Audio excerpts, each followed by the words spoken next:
People thought his Springboks career might already be over. A World Cup-winning warrior, one of the most recognizable players in rugby. And suddenly, silence. No big farewell. No emotional goodbye. Just months away from the green and gold while a new generation started rising around him. But now, out of nowhere, Faf de Klerk is back. At 34 years old. After disappearing from the Springboks setup since the victory over Georgia in 2025. After questions about age, injuries, form, and whether South Africa had finally moved on. This weekend, against the legendary Barbarians, Faf de Klerk returns to the Springbok squad. And the timing could not be more fascinating. Because this isn't just a comeback story.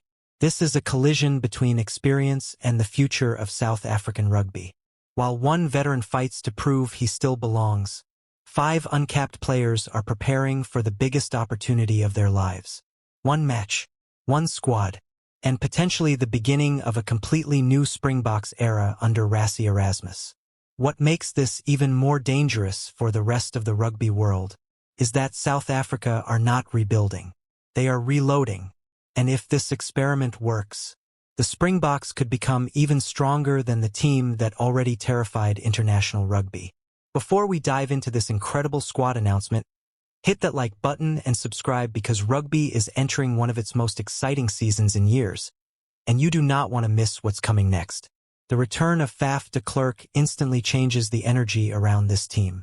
For years, he was one of the emotional engines of the Springboks. The relentless tackles, the chaos around the breakdown, the screaming intensity, the blonde hair flying everywhere while opponents tried desperately to slow him down. Love him or hate him, when Faf de Klerk was on the field, you noticed him. But rugby moves fast. And international rugby moves even faster. While he was away, younger scrum-halves started pushing forward. New combinations developed. Fresh talent emerged. Many fans genuinely believed the Springboks had already turned the page. But Rassie Erasmus clearly sees something different. Because coaches like Rassie Erasmus do not bring back veterans for sentimental reasons. Especially not in South African rugby. If you are selected, it means you can still contribute to winning. Simple as that. And maybe that is the most frightening part of this entire announcement. The Springboks are bringing back battle-tested leaders while simultaneously unleashing fearless young talent. That combination can be terrifying. One of the biggest stories in this squad is the inclusion of 5 uncapped players. And leading that new wave is Junior Boks captain Riley Norton. Imagine that pressure for a second. One moment you are leading the next generation of South African rugby. The next moment you are standing beside World Cup winners wearing the Springbok jersey. That transition can either crush a player or create a future superstar. And Rassie Erasmus clearly believes Riley Norton is ready for this moment. Even more incredible, he is not just sitting on the bench to gain experience. He is starting. That tells you everything. Alongside him in the run-on side is another uncapped player, Kolisi, while JJ Katsa, Paul de Villiers, and Vusi Moyo are all waiting for their opportunities among the replacements. This is classic Rassie Erasmus strategy. He never waits until a crisis to build depth. He develops players before they are desperately needed. That is one of the biggest reasons South Africa became such a dominant force in world rugby. Every season feels like they discover another monster forward.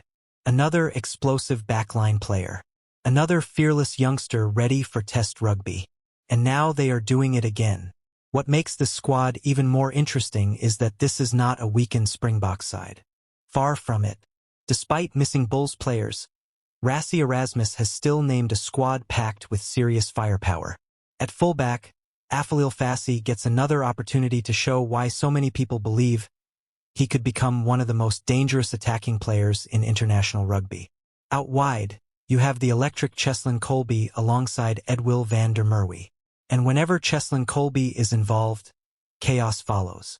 Defenders know exactly how dangerous he is. And somehow it still doesn't matter. Then comes the midfield pairing of Jesse Kriel and Andre Esterhuizen. Power, experience, defensive steel. That combination alone can cause nightmares for opposition attacks.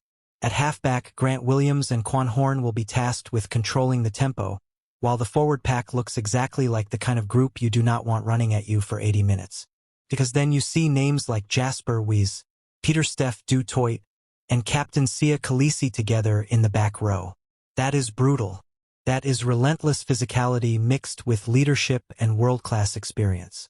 And when you add Franco Mostert into the locks, suddenly this team starts looking very close to full-strength Springboks rugby.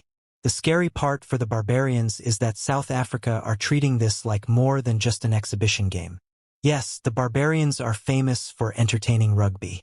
Yes, they love attacking flair and unpredictable moments. But the Springboks are preparing for something much bigger. The nation's championship is approaching. Huge test matches are coming. And the rivalry series against England is already looming in the distance. This match is about building momentum. It is about identifying who can handle pressure, who fits the system, who belongs in the next phase of Springbok dominance. And you can hear that clearly in the words of Rassie Erasmus himself. He explained that the coaching staff wanted to give returning players game time while exposing younger talents to elite international rugby. That sentence might sound simple, but it reveals a massive long-term plan. The Springboks are preparing for the future while still expecting to win now. Very few international teams manage to do both at the same time. Usually, a team either rebuilds with youth or leans heavily on veterans. South Africa are trying to combine both worlds. And if it clicks, the rest of international rugby should be very nervous. There is also another fascinating detail in this squad selection. The famous 6-2 bench split is back. 6 forwards, 2 backs. That decision alone tells you exactly how the Springboks want to play. Physical dominance, relentless pressure, wave after wave of forwards smashing into opponents until resistance finally breaks. It has become one of the defining identities of Springbok rugby under Rassie Erasmus. And now players like Ntuthuko Mchunu, Zachary Porthen, Ben Jason Dixon, and Evan Roos are part of that powerful system. Then sitting among them, almost like a symbol of unfinished business, is Faf de Klerk, because this comeback feels bigger than one match. This feels like a player trying to prove he still has another chapter left in the Springbok story. And rugby fans know exactly how dangerous experienced champions can become when people start doubting them. The Barbarians will absolutely test South Africa. They always bring excitement. They always bring unpredictability. And Rassie Erasmus himself admitted they will come out guns blazing with entertaining rugby. But maybe that is exactly what the Springboks need right now. Chaotic, high-tempo battle. A pressure environment. A chance for veterans and newcomers to prove themselves together. Because after this match, the real challenges begin. And every player in this squad understands something important.